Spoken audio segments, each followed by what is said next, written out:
Hi friends, कैसे हैं आप सब। उम्मीद करती हूँ कि आप सब बहुत अच्छे होंगे, खुश होंगे और मज़े से होंगे। सावन का महीना चल रहा है, सारे शिव जी की आराधना में रहते हैं ना।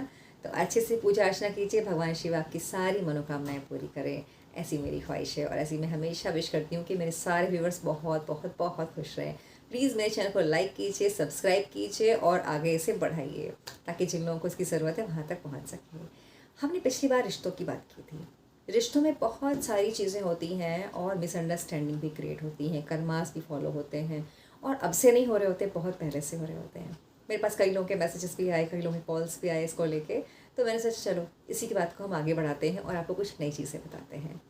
देखिए, कहते हैं ना, जैसे कि जब आपको चोट लगी तो चोट हमें बाहर से दिखी। अब आपके हाथ में मान लीजिए कोई कुछ चोट लग गई, कुछ गिर गया या जल गया वहाँ पे, तो आपने उसकी पट्टी करा दी, है ना। आपने उसकी पट्टी करा दी, दवाई लगा दी। तो प्रेजेंट टाइम तो वो वहाँ पे आपने देखा कि हमने इसे दवाई दे दी है।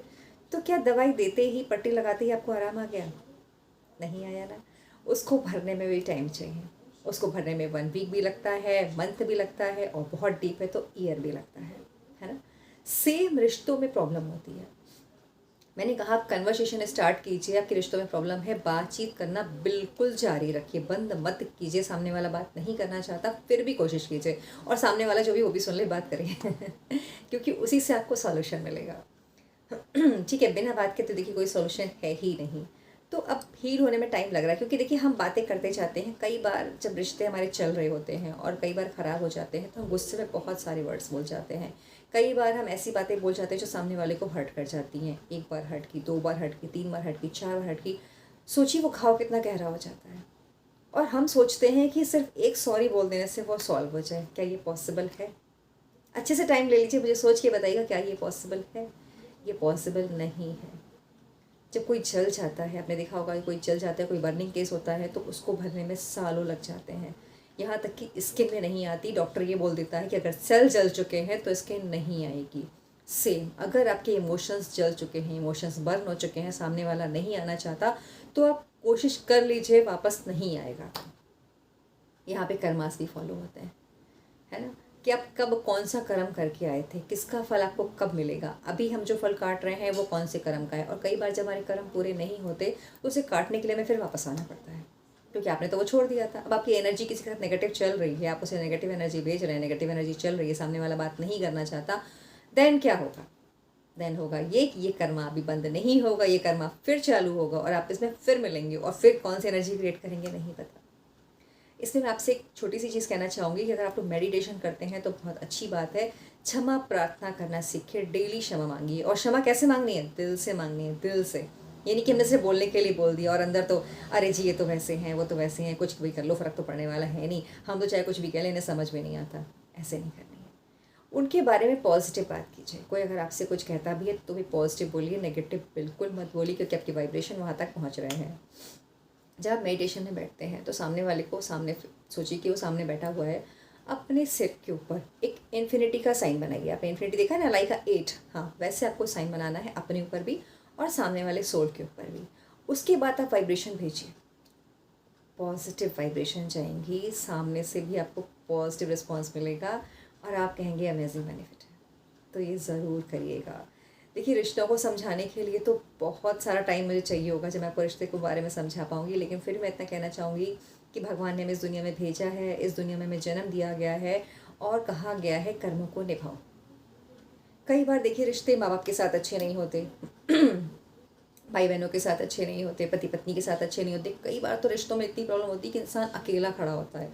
अब देखिए, मेरे को कई लोग ऐसे मिलते हैं जिनका कोई भी नहीं है ना, माँ बाप भी नहीं है, भाई बहन भी नहीं है, वो शादी भी उनकी नहीं होती, बड़े परेशान रहते हैं। तो बताइए वो किससे जाके शिकायत करेंगे? क्या भगवान ने उनकी ज़िंदगी में ऐसा लिख के भेजा है? नहीं। वो उनके कर्मा हैं, उन्होंने अपने लिए वो लाइफ चूज़ की है कि वो अकेले ही रहेंगे, क्योंकि उन्होंने रिश्तों की वैल्यू नहीं की पिछले जन्म में। उन्होंने किसी रिश्ते को समझा ही नहीं। उनको लगता था मैं अकेले रह लूँ, तो भगवान ने कहा जा तू अकेला रह ले।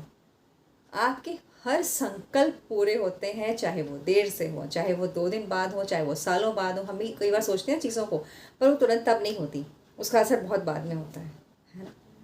तो ये है कि कैसे आप इस चीज़ को समझेंगे। मैं हर तरह से कोशिश कर रही हूँ कि आप लोग इस रिश्ते की बातों को समझ सकें और आपके मन में जो कॉन्फ्लिक्ट है आप इनको दूर कर सकें। अपने मन में सामने वाले के लिए कुछ मत रखिए। मैंने कहा एज ए सोल समझ के बात कीजिए कि मैं भी एक परमात्मा के अंश हूँ, मैं भी परमात्मा का अंश हूँ, ये भी परमात्मा का अंश है। और आप एक सोल लेवल पे देखो, छोड़ दो इस बॉडी को, इस सोल लेवल पे जाके देखो तो सोल तो कितनी प्योर है। आपको क्या लगता है कि हमारे यहाँ पे जो चल रहे हैं, कॉन्फ्लिक्ट चल रहे हैं, और जब हम शरीर छोड़ देते हैं तो सामने वाली सोल बिल्कुल प्योर हो जाती है, क्योंकि ये कर्म हमारी इस बॉडी के अंदर है। जैसी सोल ने इस बॉडी को छोड़ दिया, द एंड हो जाता है। चलेंगे कर्मास आगे बढ़ेंगे, लेकिन उस सोल की वो चीज़ें नहीं, जब तक वो बॉडी में नहीं आएगी, जब तक उसका दिमाग नहीं चलेगा, तो चीज़ों को नहीं सोचे, कर्म कैसे काटेगी? कर्म काटने के लिए हमें बॉडी चाहिए। यस, हमें ये बॉडी मिली है कर्म काटने के लिए, और इसके थ्रू ही अपने कर्मास को हम काट रहे हैं और हम आगे बढ़ रहे हैं। तो अपने कर्मास को काटने हैं तो पॉजिटिव तरीके से काटिए, सामने वाले को पॉजिटिव वाइब्रेशन दीजिए। इस दुनिया से जाइएगा तो कुछ करके जाइएगा, अच्छा करके जाइएगा, और सामने वाले के लिए भी। देखिए, रिश्तों में कई लोग बहुत ज़्यादा परेशान हैं, मैं उनकी प्रॉब्लम को समझ सकती हूँ। कई बार अच्छे से बहुत समय तक ज़िंदगी चली, अब नहीं हो रही है। अब माँ बाप भी देखिए, बच्चे को छोटा सा होता है उसे पालते हैं, उसे सब कुछ देते हैं, फिर बड़े होते होते ऐसा क्या हो जाता है कि सब अलग अलग हो जाते हैं। वो कहते हैं मैं तुम्हारी शक्ल भी देखना नहीं चाहता। एक छोटी सी कहानी आपको सुनाती हूँ, शायद भी थोड़ी लंबी हो जाएगी लेकिन फिर भी। एक व्यक्ति था, तो वो उसका अकेला बेटा था, साहूकार था शायद वो, तो अकेला बेटा था उसका। तो उसके बेटे ने उसके मन के मुताबिक शादी ना करके दूसरी शादी कर ली। अब वो बंदा परेशान, जैसे कि नॉर्मल लाइफ में होता आ रहा है, परेशान, बहुत परेशान। वो सबके पास गया, इस पंडित के पास, उस पंडित के पास, इसके पास, उसके पास, कुंडली दिखा, सब कुछ करा लिया, पर उसे शांति कहीं नहीं मिली। फिर वो एक और पंडित के पास गया, तो उसने कहा भैया तुम्हारी प्रॉब्लम क्या है, ये बताओ। उसने प्रॉब्लम बताई, तो उसने कहा मैं कितने लोगों के पास जा चुका हूँ, मुझे कोई इसका हल नहीं मिलता। तो उन्होंने कहा तुम मेरे पास जाके भी यही बोलोगे कि उनके पास भी कहता है मुझे कुछ हल नहीं मिला। क्योंकि देखिए, हल आपको अपने अंदर से ही निकालना है, समस्या आपकी है, आपको हल भी उसके अंदर से निकालना है, बशर्ते कि आप इस चीज़ को समझें। आप मेरे पास आइए, आप किसी और के पास जाइए, लेकिन हम आपकी प्रॉब्लम को सॉल्व नहीं कर पाएंगे जब तक आप खुद से करना नहीं चाहेंगे। क्योंकि होता क्या, हम आधी चीज़ें तो बताते हैं, आप उसमें शादी करते नहीं हैं, आधी आपकी करने का मन नहीं करता, तो फिर रिजल्ट कहाँ से आएंगे? फिर क्या हुआ, जब उन्होंने उसको बोला कि भाई तेरी प्रॉब्लम क्या है, तेरे बेटे ने शादी कर दी, तो उन्होंने एक्सेप्ट क्यों नहीं किया? लड़के में प्रॉब्लम थी? बोला नहीं, लड़का तो मेरा बहुत अच्छा है, मेरी बात भी सुनता है। लड़की में प्रॉब्लम थी? उसने बोला लड़की में भी प्रॉब्लम नहीं थी। घर परिवार में दिक्कत थी? उसमें भी कोई दिक्कत नहीं थी। तो फिर तेरी प्रॉब्लम क्या थी? प्रॉब्लम थी ईगो। ईगो प्रॉब्लम थी कि मेरा एक बेटा है, मैं उसकी बहुत धूमधाम के साथ शादी करूँगा, अपनी मर्जी से करूँगा, ऐसा करूँगा, वैसा करूँगा। बस वो पूरा नहीं हुआ। इंसान स्ट्रेस में, टेंशन में, परेशानी में। तो क्या करना चाहिए? लड़ाई झगड़ा हुआ, बेटा अलग रहने लग गया अपनी बीवी को लेके। अब क्या करूँ मैं? उन्होंने कहा जाओ अपने बेटे के पास, उसे सॉरी बोलो, उसे अपनाओ, उसे अपने घर वापस लेके आओ, और तुम्हारी जो टेंशन परेशानियाँ हैं सब खत्म हो जाएंगी। उसने ऐसा ही किया। वो गया अपने बेटे के पास, उसे क्षमा मांगी, और बहू को अपनाया, बेटे को अपनाया, और उनको अपने घर वापस ले आया। उसकी प्रॉब्लम सॉल्व हो गई। क्या था अंदर? एक ईगो को जन्म दे दिया था, जो ईगो चलता आ रहा था। कई बार हम झूठी जिद में आके रिश्तों को बिगाड़ देते हैं, बिल्कुल बिगाड़ देते हैं, और हमें समझ में नहीं आता कि हम ये क्या कर रहे हैं। मत पड़िए झूठे रीति रिवाजों में, मत पड़िए झूठे अहंकारों में, मत पड़िए ऐसी किसी चीज़ में जो आपको रिश्तों बिगाड़ने के लिए मजबूर कर देती है। आप अपने दिल से रिश्ते निभाइए, जो आपको अच्छा लगता है आप वो कीजिए। रीति रिवाज इंसानों के लिए हैं, इंसान रीति रिवाजों के लिए बिल्कुल भी नहीं है। आज डेट में कॉमन हो चुका है, लेकिन फिर भी लोग लड़ाई झगड़ा करते रहते हैं। और देखिए, मैं बार बार बोलती हूँ, आपने अपने बच्चे को जन्म दिया है, बट आपकी प्रॉपर्टी नहीं है। वो अपने कर्मास साथ में लेके आएगा। उसी कुंडली में लिखा है कि वो लव मैरिज करेगा तो वो करेगा, उसी कुंडली में लिखा है कि वो किसी अदर कास्ट शादी करेगा तो वो करेगा, उसी कुंडली में लिखा है कि आपके कहने पे नहीं चलेगा तो वो नहीं चलेगा, क्योंकि वो भी कर्मा पूरे करने के लिए आपके पास आया है। नहीं पता आपकी एनर्जी पिछले जन्म की क्या है उसके साथ में।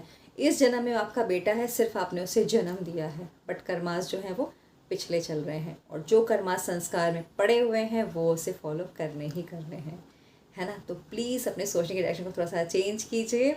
और क्या करेंगे, जो मैंने बताया है, इन्फिनिटी का साइन बनाएंगे, पॉजिटिव वाइब्रेशन भेजेंगे। तो उम्मीद करती हूँ कि आप लोगों को मेरी बातें अच्छी लगी होंगी। ठीक है, आगे फिर मिलते रहेंगे, तब तक के लिए धन्यवाद।